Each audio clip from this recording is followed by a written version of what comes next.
10 కాదు, అక్కడున్నది 32 ఎకరాలు. ప్రతి 20 గజాల్లో ఒక గుడిసె వేసుకుని 8,000 కుటుంబాలు బతుకుతున్నాయి. కోట్ల రూపాయలు విలువ చేసి ఆ భూమిని కబ్జా చేయడానికి విగ్రహాలు పెడతాం, దశలు కడతాం అన్న వంకతో ఒక్క గుడిసె పీకినా మిమ్మల్ని బాధ పెట్టడానికి అంగుళం భూమి కూడా దొరకకుండా చేస్తాను. ప్రజలకు ఉన్నంతలో అయినంతలో మా నాన్నగారి విగ్రహాలు లెక్క పెట్టలేనని పెట్టుకున్నారు.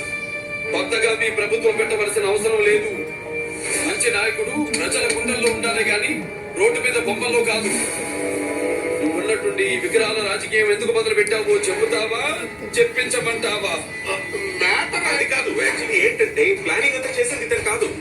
మీ నాన్నగారు విగ్రహాలు పెట్టి మిమ్మల్ని ఇంప్రెస్ చేసి పార్టీలోకి ఇన్వైట్ చేయాలని అధిష్టానం ప్లాన్ చేసింది.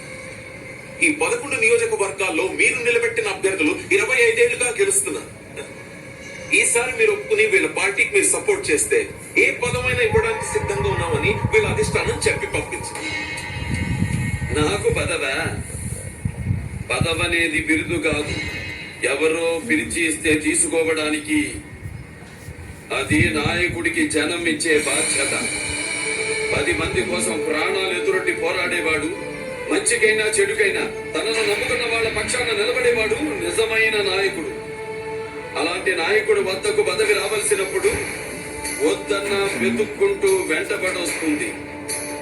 పదవిస్తామని ఎర్రవేస్తే వచ్చేవాడు నాయకుడు కాదు. వాడు వేరే ఉంటారు, వెళ్ళి వెతుక్కోండి.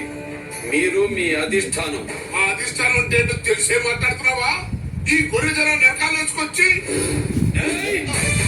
నేను మాట్లాడేటప్పుడు గొంతులో సౌండ్ పెరిగినా, మాటలో మర్యాద తగ్గినా